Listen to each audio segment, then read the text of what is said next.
సినీ పరిశ్రమలో కొత్త వివాదం మొదలైంది. అంటే ఇద్దరు వ్యక్తుల మధ్య జరిగిన ఏదైతే వివాదం ఉందో ఆ వివాదం ప్రస్తుతం ఒక మీటింగ్ ద్వారా పరిష్కరించడానికి సినిమా పెద్దలు కృషి చేస్తున్నారు. ప్రస్తుతం మనతో తమ్మారెడ్డి భరద్వాజ్ ఉన్నారు. అంటే ఎలా చూస్తారు ఇప్పుడు ఆ ఇష్యూని? మీరు కమిటీ సమావేశం అయ్యారు. అంటే మేము మీటింగ్ ద్వారా సాల్వ్ చేద్దాం మేము ప్రయత్నం చేయట్లేదు. ఇది కమిటీ ఉంది. గత 5 ఏళ్ళుగానో కమిటీ పెట్టాం. అప్పుడు జరిగినప్పటి నుంచి ఆ కమిటీ వేరియస్ కేసెస్ సార్ట్అవుట్ చేస్తూ వస్తుంది. ఇప్పుడు ఈ కేసు మనకు వచ్చింది కాబట్టి ఈ కేసులో మాకున్న 25 మందిలో మా 5-6 దీనికి ఈ కేసు వరకు చూస్తున్నాం. ఏ కేసుకి ఆ కేసు వేరు ప్యానెల్స్ ఉంటాయి అన్నమాట. ఈ ప్యానెల్ మేము అంటే ఎంత కాలంలో పరిష్కరించడానికి 90 days అండి. అంటే వివాదం బట్ ఇది చాలా సీరియస్ కేసు కాబట్టి మేము 40 days 50 daysలో అయిపోవాలని ట్రై చేస్తున్నాం. అంటే వివాదం పెద్దదైపోయింది, పోలీస్ స్టేషన్ వరకు వెళ్ళింది, ఎఫ్ఐఆర్ నమోదైంది. పోలీసులు పరిష్కరించే కంటే ముందే సినిమా పరిశ్రమ దాన్ని ఒక పరిష్కారం దిశగా చూపిస్తే బాగుంటుంది. చేయాలని ప్రయత్నం చేస్తాం కదా, చేయకుండా వాళ్ళతో మాకు పోటీ లేదు. పోలీస్ డిపార్ట్మెంట్తో మనం పోటీ పడాలని రూల్ అయితే లేదు.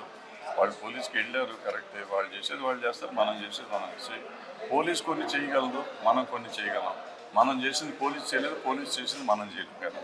సో వాట్ ఎవర్ మనం ఏం చేస్తాం అది చేస్తాం. ఐ థింక్ పోలీస్ కూడా వాళ్ళు చేసింది వాళ్ళు చేస్తారు. యాక్చువల్ మీకున్న కంప్లైంట్ ఏంటి?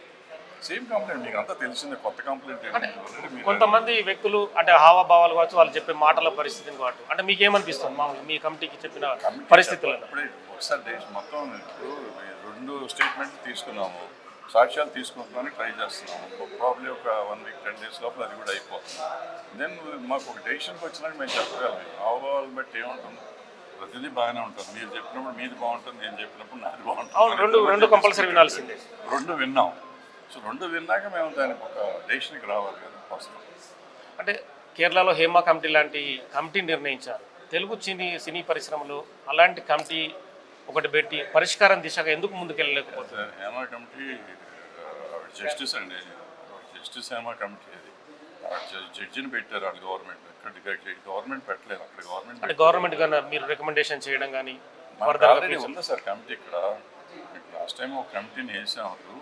కమిటీ వేసినాకే ఇందాక చెప్పాను కదా, 3000 మందిని మేము రికార్డ్ చేసాము స్టేట్మెంట్లు. వీళ్ళ నుంచి ఒక ఇదే ఇచ్చాం, వాళ్ళకి రిపోర్ట్ ఇచ్చారు మనాళ్ళు ఈ కమిటీ వాళ్ళు. సబ్ కమిటీ ఇచ్చింది. సబ్ కమిటీ నుంచి మళ్ళీ మేజర్ కమిటీ ఇవ్వాలి, గవర్నమెంట్కి ఇవ్వాలి. అది ఇంతవరకు అవ్వలేదు.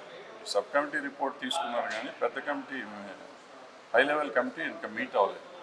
మీట్ అయ్యి గవర్నమెంట్కి ఇస్తే మనకి రాలేదు. ఈ లోపల ఏమైంది, ఎలక్షన్ వచ్చింది, ఎఫ్డీసీ డీఫంక్ అయింది. ఎఫ్డీసీ యాక్టివ్ అయితే కానీ ఈ పనులు అవ్వదు. 3000 మంది అని చెప్తున్నారు కానీ 3000 మంది ఫిర్యాదుదారులు కదా ఎంక్వైరీ చేసాం అసలు.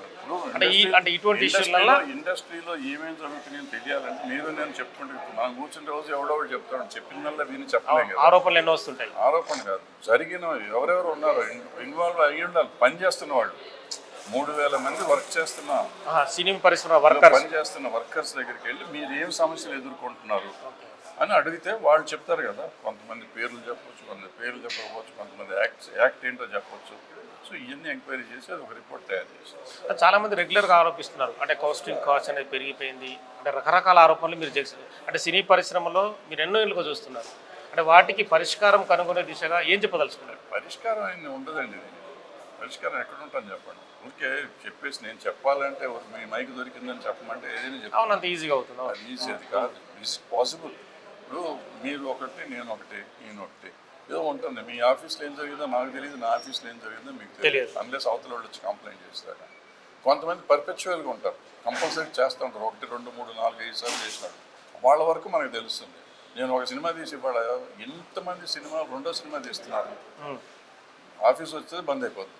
ఈ చేసిన వాడు వెళ్ళిపోయినాక మన ఈ అమ్మాయి చెప్పినా, అమ్మాయి కానీ అబ్బాయి కానీ చెప్పినా మనకు అర్థం కాదు కదా.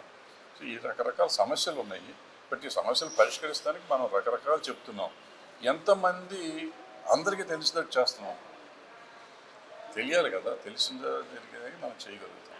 ఇప్పుడు ఆరోపించబడుతున్న వ్యక్తి ఎవరైతే ఉన్నారో వాళ్ళ భార్య కూడా ఈ వ్యవహారానికి పురిగొల్పింది అనేది ఆరోపణ. అంటే అందులో కంప్లైంట్లో ఆమె రాసింది వ్యక్తి. చూడాలి, మనం చెప్పారు వీళ్ళు చెప్పేది వీళ్ళు చెప్తారు, వాళ్ళు చెప్పేది వాళ్ళు చెప్తారు. సో మనం ఎంక్వైరీ చేసినాక తెలుస్తుంది. కానీ కొంత పరువు సమస్య ఏర్పడుతుంది కదా సినీ పరిశ్రమకి. అంటే మీడియాలో పెద్ద ఎత్తున సార్ రోజు జరుగుతూనే ఉంటాయి, ఏదో ఒకటి జరుగుతుంది. మనకు అంత పరువు ఉందనుకుంటే ఉంటుందా? 1950 నుంచి 1920 నుంచి కూడా చెప్తాను. అప్పుడు ఇంత మీడియా లేదు కదా మీరు చెప్పేటప్పుడు. మీడియా ఉన్నా లేకపోయినా తెలుసు కదా. ఇప్పుడు మా చిన్నప్పుడు 1956లోనే ఇప్పుడు పాకుడురాళ్ళు రాశారు రావుల భరద్వాజ్ గారు. దాంట్లో మీరు పుస్తకం చదవండి, ఇప్పుడు మీరు అడిగిన ప్రశ్నలన్నీ అందులోనే ఉంటాయి. అప్పుడే చేశారు. కానీ జ్ఞానపీఠ అవార్డు కూడా వచ్చింది ఆ బుక్కి. ఆ బుక్ సినిమా కాదు, పాకుడురాళ్ళు అంటే సినిమా ఆర్టిస్టులు ఎలా కాలు జారుతారు అనేది చదవని తెలుస్తుంది. మీరు అడిగిన ప్రశ్నలన్నిటి సమాధానం ఉంటాయి అందులో. ఏం జరుగుతుందో కూడా రాశాడు దాంట్లో. సో ఇప్పుడు పోలీసులు ఒక చర్య తీసుకొని ముందుకు వెళ్ళిన తర్వాత సినిమా పరిశ్రమ అంటే మీ ఒకవేళ మీ దగ్గర నుంచి కూడా ఏమైనా స్టేట్మెంట్ రికార్డ్ చేయాలనుకుంటే వెళ్ళే పరిస్థితి ఉందా? ఖచ్చితంగా 100% పోలీస్ సపోర్ట్ హెల్ప్ చేయాలి కదా, మన డ్యూటీ మనం చేయాలి కదా. ఇది చాలా రోజుల నుంచే నలుగుతుంది ఇష్యూ అనేది మీ దగ్గర ఉందనే తెలిసింది, కానీ నిన్న ఎక్స్పోజ్ కావడానికి కారణం ఏంటి? లేదండి, మాకు తెలియదండి. మా దగ్గరకు వచ్చింది 15 days అయింది కదా, 2 weeks అయింది. అంటే మీరు పోలీసులకు దగ్గరికి వెళ్లకుండా ఎవరైతే ఆ విక్టిమ్ని ఆపకుండా చేసే పరిస్థితి ఏం లేకుండా? సార్ ఇప్పుడు మీకు అన్యాయం జరిగింది మిమ్మల్ని ఆపి నేను చేస్తే మీకు నేను మళ్ళీ ద్రోహం చేసినట్టే కదా. మీకు ఉన్న మార్గాలు ఎన్ని మార్గాలు ఉంటే అన్ని మార్గాలు మీరు ట్రై చేసుకోవాలి కదా. మీకు అన్యాయం జరిగింది, నిజం అబద్ధం కూడా తెలుసుకుంటారు. పోలీసులు తెలుసుకుంటారు, మనం తెలుసుకుంటాం. తెలుసుకుని న్యాయం ఎవరిది కాదంటే ఎవరు చేస్తారు. ఇద్దరు చేయొచ్చు కూడా. ఒకళ్ళకొకళ్ళు ఇంటర్ కనెక్ట్ చేస్తే ఇంకా ఈజీగా ఉంటుంది. ఇప్పుడు ఏదైతే ఈ ఇష్యూస్ ఆరోపించబడుతున్నాయో అంటే ఇద్దరు వ్యక్తుల మధ్య జరిగిన వ్యవహారం కాబట్టి బయటికి రావడానికి కూడా కొంత ఇష్యూస్ ఉంటాయి.